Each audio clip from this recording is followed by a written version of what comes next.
Everyone, and welcome to May It Last.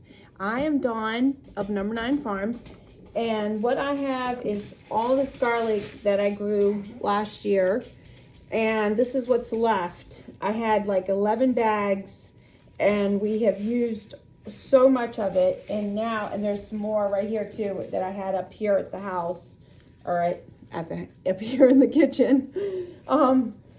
So what we're gonna do is we're gonna process the garlic with as many things as we can do, whether it's freeze drying, putting it in honey. We are going to freeze it. So I'm gonna be showing you all the ways that we are gonna use up the garlic. So come along. First thing I'm gonna do now is go ahead and get them out of the bags and get them put into this bowl so that, and you can see that they're nice and hard, and that is an indication that they're still good. And this is a hard neck variety. It's called Music. So, and then this other type were another type that I had. I'd have to go look on the thing out there.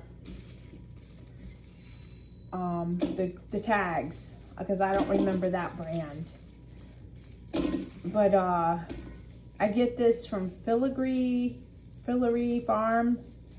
It's on the internet. And every year I've ordered, well, not every year, ever since I've been here in Michigan, I have ordered the hard neck variety because we didn't have hard neck varieties in North Carolina.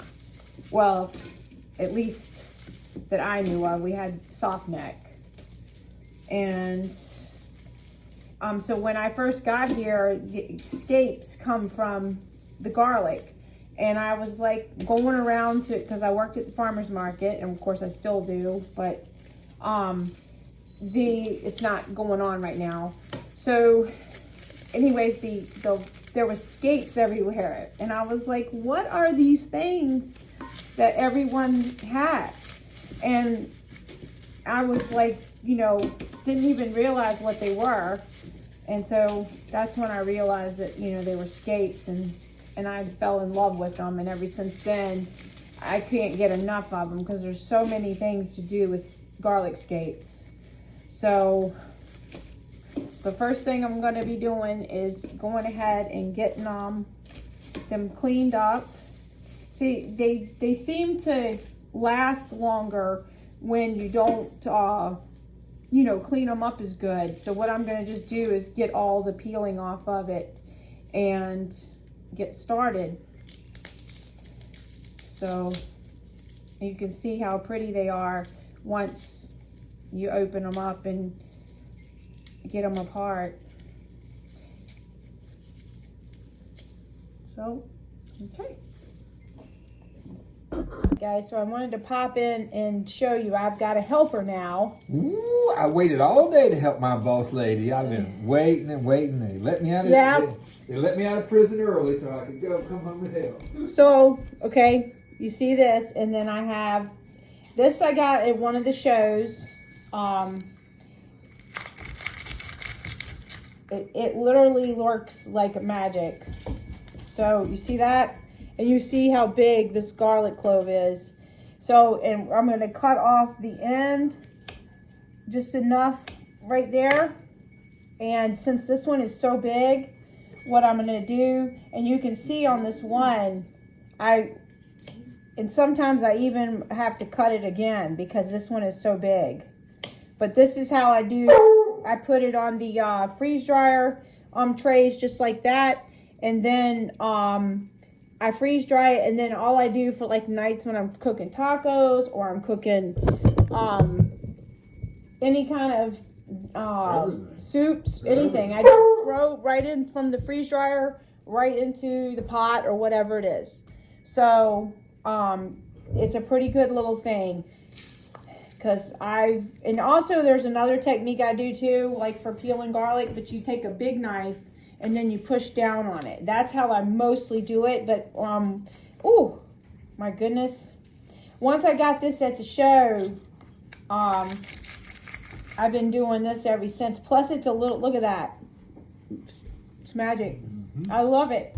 And if you see a brown spot on any of your, is that Mr. Saltz?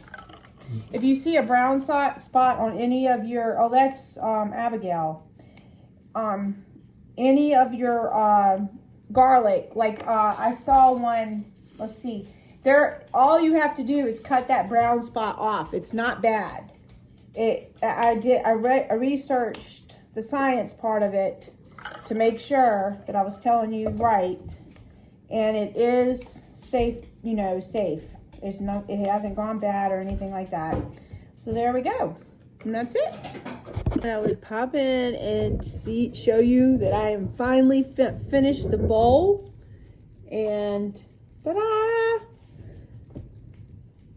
It's empty and clean and ready. So all the garlic now just has to be peeled, and look at the pile.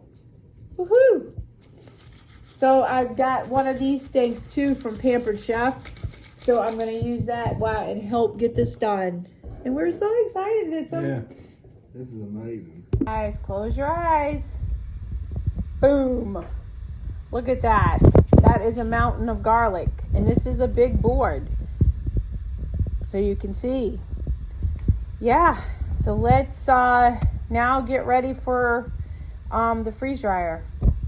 But I wanted to show you guys the garlic for this year that is coming up. And there's 2 more beds. And then these are the onions that I planted and Bruce helped. So we're looking good.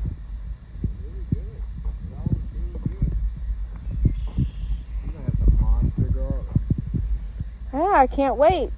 Another freeze dryer, lots of things, lots of food.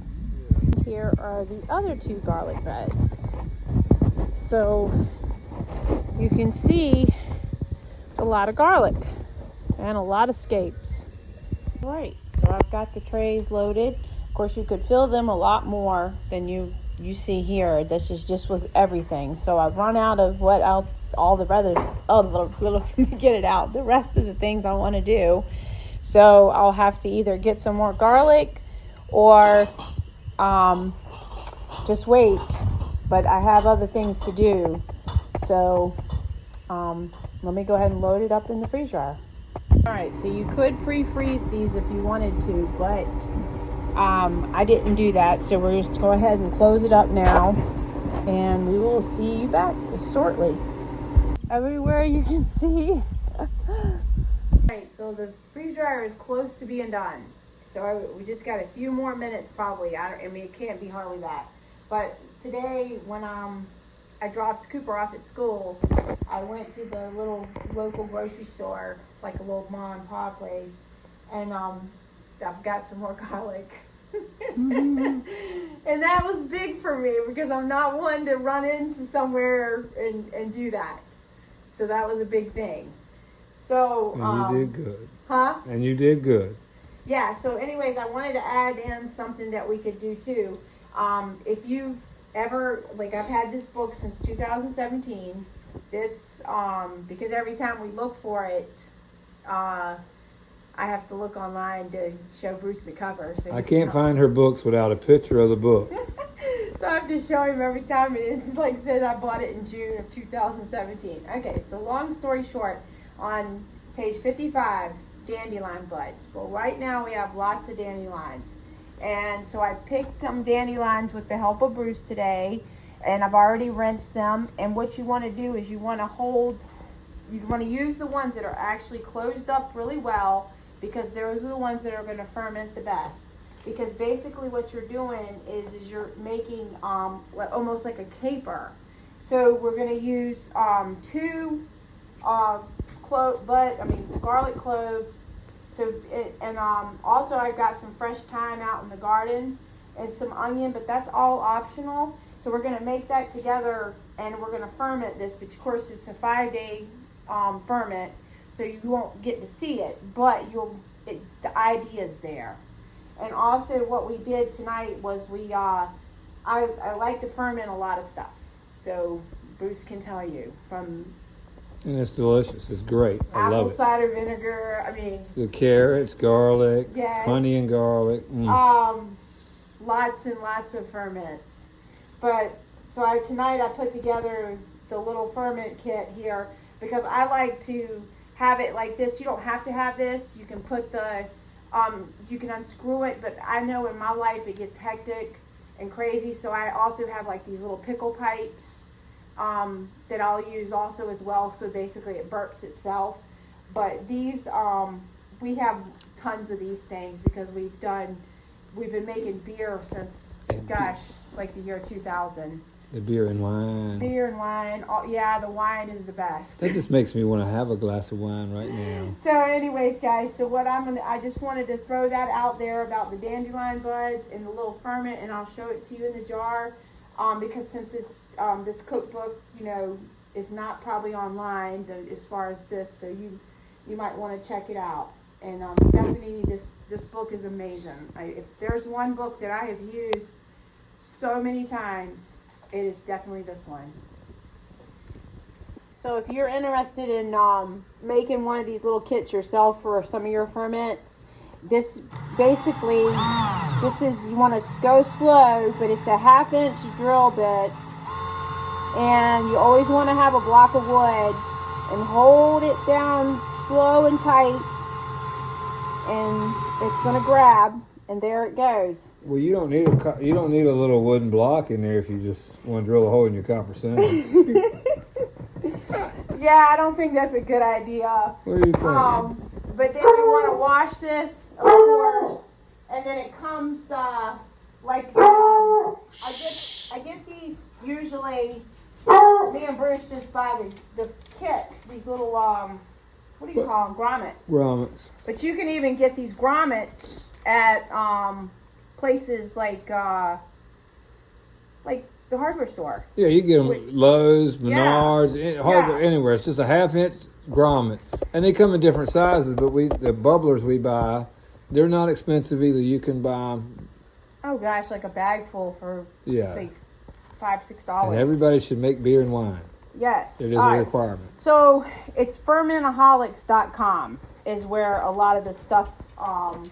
But you don't need all that. So once you rinse it, you want to, of course, don't have your sink go down into your garbage disposal or anything like that. But you want to make sure you don't have any little pieces left there. And be careful too. Sometimes that if you don't have that right pressure, it can get a little pointy. Yes. And it leaves a cut on the camera guy. Yeah. So Bruce, anyways, you want to put your grommet right in the little hole, and this way, if you want to ferment some sauerkraut or you want to ferment some carrots, the fermented carrots are really good. Some jalapenos. Yes. Because that's one of our favorite things to do is the jalapenos, and the grommet usually goes in. Of course, I'm on camera, and I'm also scared of my thumb because you got it cut on a chicken tractor, and it's defective carpentry. It's pretty yuck, but there it's in now. Yeah, she decided she didn't need her thumb anymore. All right, so there we go. So perfect job. You can work at the grommet factory now. Yeah. All right, so then you just take and put in, which down in this drawer, in the bottom drawer, and what you want to do is you want to put in a little bit of water in here into your bubbler, and that way when the bubbler, the air, there's no, it just bubbles right up, and there's nothing can get in. That's right. So, and then you want, of course, you will have your ring and stuff on, and be right on your jar. Mm-hmm. So it's pretty good stuff. I went out and got the thyme, and I cut up the onion, and we are going to put that little pickle pipe. I mean, this is the what do you call them? The weights. And you want to make sure whenever you're fermenting things is you want to make sure that you don't have anything floating is mostly the key to it. And look at that. Voila. Yeah. Beautiful. So now all we do is wait the 5 days, and we will, it's going to leak out some water. Yeah. And let me get a ring, if I can even find one. Well, Yep. if you can't, your helper can.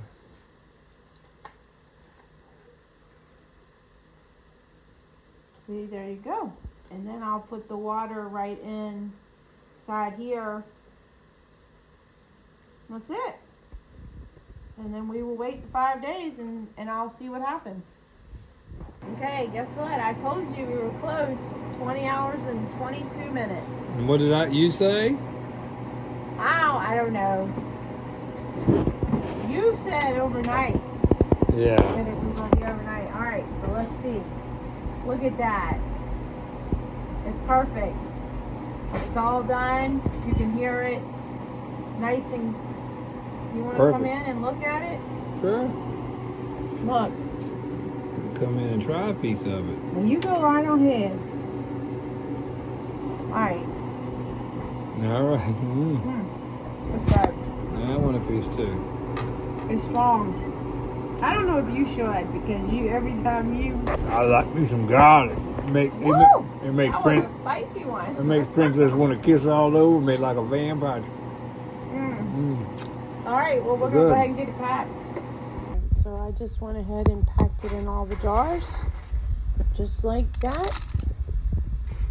I got 2 jars here, and my counters are full of things right now that are going on, and Bruce had to go help outside. So, and tomorrow I'll be bringing you the frozen part and the garlic and the honey. So stay with me. All right, see you later. Okay, for the last thing we're gonna do now, with the last little bit of garlic, we're gonna make the honey infused garlic, and we are going to also make a garlic paste. So what I will need to go get is some avocado oil downstairs, because that is best for because if you're gonna put it in the pan instead of using olive oil, it's since avocado oil can take a high heat, so you'll want to use something like that, or you can even use water, just depending on what your application is for your garlic.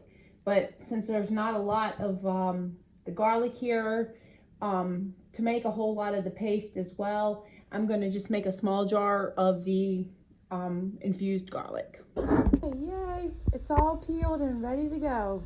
Okay, so you just want to get a clean jar, and you're gonna you can leave your garlic whole, and you can just put it in right in the jar, but if you want to, you can cut it up as well, and it can ferment faster that way.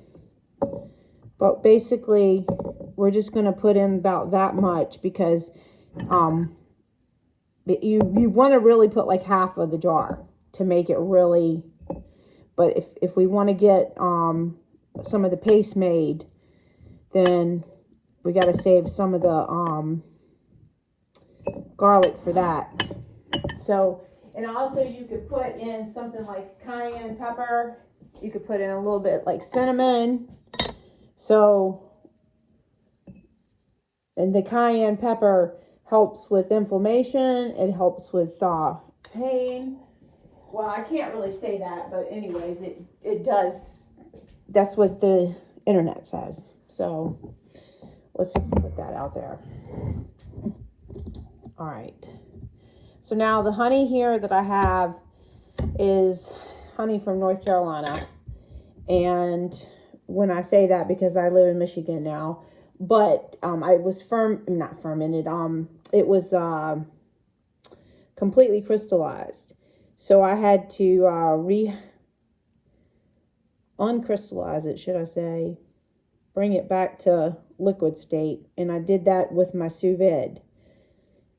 And you want to keep all the garlic down at the bottom of the jar as much as possible. And if not, and you want to, basically it takes about a month, can take less. And there's a lot of recipes on the internet, so if you want to just, you know, do another one, but this, the idea is for you right here. And it, anytime, like with honey, you see how it has that straight line, that's another indication that it's pure, because it'll never break the line. If you see the line right there, I'm moving it back and forth, it never breaks the line. Then now it's trying to stop, and then once it'll do it, see there, it stopped then. And that's when you want to just clean the side of the sorry guys, I don't have a tripod anymore except for that big one, so I try to do stuff with the, all right, so what we want to do is we want to kind of move the honey around, because that way the air that got trapped when we were putting the honey in, because it's so thick, just want to go ahead and get it mixed in, get all that air out if we can. And you just want to let it sit on the counter in a you know, dark place, and then you can move it around, like turn it upside down, turn it back. But the idea is just to keep the honey the garlic submerged in the honey. Let me get it out. Sorry guys. So and this right here is one of the little tricks too, like if you got a cough or something like that, this really helps. The honey is super thick because it's probably a lot of its moisture over the time, because of the it was so thick. I mean, not so thick, so crystallized. And that happens sometimes. And you'll start seeing little bubbles come from it where it's fermenting. And you'll know that it's fermented because it'll have a different little smell to it. Not like a stinking smell, just a garlicky smell. But it's good stuff. Of course, who doesn't? I mean, I don't know. I can't say who doesn't love honey, because Dusty doesn't like honey. So, it's so good. And I do make a cough syrup out of this as well. So I'll take and I do an infusion with that for the cough syrup that I make. And I do like rosemary. Let's see what else is in it. Here, hold on, I'll tell you. You want to clean your jar really well. Just don't get any water in your honey or anything like that. Just kind of like very, very light dampness to it, and to clean your jar off where it ran down the side.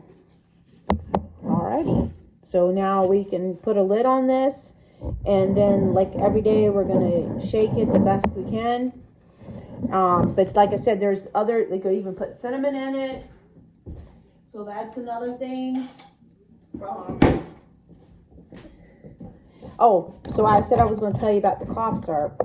Alright, so the cough syrup is raw honey infused with ginger, lime, lemon, thyme, and cayenne. So that's what I do for a cough syrup. So, alright guys, so then now I'm going to clean this jar up, but I can't waste all this honey that ran down there. Oh my goodness. It's so good. But anyways, next we're going to do is now the puree. The paste, the garlic paste. Got the tiny food processor out because I didn't have so much garlic, so I thought we'll just use the small one. So the idea is, this is probably not much more than about a half a pound now, if that. I'm gonna weigh it, but the idea is a pound of garlic to 3 tablespoons of avocado oil, or if you want to use olive oil, whichever your choice is, or even water. And so then that way it makes a paste, and then we're going to pack them in the trays. So now I'm going to start packing them in the super cubes. So I'm just going to take the little chopper out and pack them in here. I think I might need add a little bit of water because it's kind of still not as pasty as I would like it to be, so that it packs in good. Look at that. And all I did was put them in here like this and kind of smash it down the best I could and this will be perfect because my husband, he likes to do stir fries, and it's getting ready to be a lot of stir fries when the stuff is coming out of the garden. And he likes to use what we call cheater garlic, because he likes to use the kind in the jar that you buy at the store. And I always use the, whatever I grew. But if I come in and peel it for him, he's good. But this will be perfect for him. And now he's gonna love this. Hello again. It is now Friday, and the video goes up tomorrow. So of course Sunny wants to say hello to everyone. Pretty big. But what I wanted to show you guys is this is everything. This one actually I found in the other room because I thought it was out, but that's a good thing because this one was done in July 2021. So that's great. So we have all these ways now that we have garlic ready. And so with these super cubes, they're awesome. Look. So now throw this in your skillet, and you've got fresh garlic. And so this is Bruce's new cheater garlic. Yes. Let me tell you, that's the way to go. Just throw it in there. Yes. So I want to thank everybody who has watched. If you've made it this far, don't forget to leave a comment because it is for prizes through the May It Last. Thanks to Natasha at Budget Preppers, who has invited me, which I am so thankful for because I don't get invited to a lot of things. So that's it's like, yay. Yes. And I love doing these kind of things and love sharing what I know and things to, work on and learning new things. If I haven't done something like this, I hadn't done that before as far as this particular recipe, but I have fermented things for many years and made some beer and wine. Yes, we have. Which, if it would ever stop raining, We'll make dandelion wine. That's right. If it stops raining, and of course, so now here you have it in the bag, and I will double bag this because garlic is so strong, but you don't have to worry about the smell of these things or anything. They are fabulous. Well, guys, just keep remembering to flip your garlic and honey, and remember this was a 5-day ferment. And I will see you guys next time. Thanks for watching.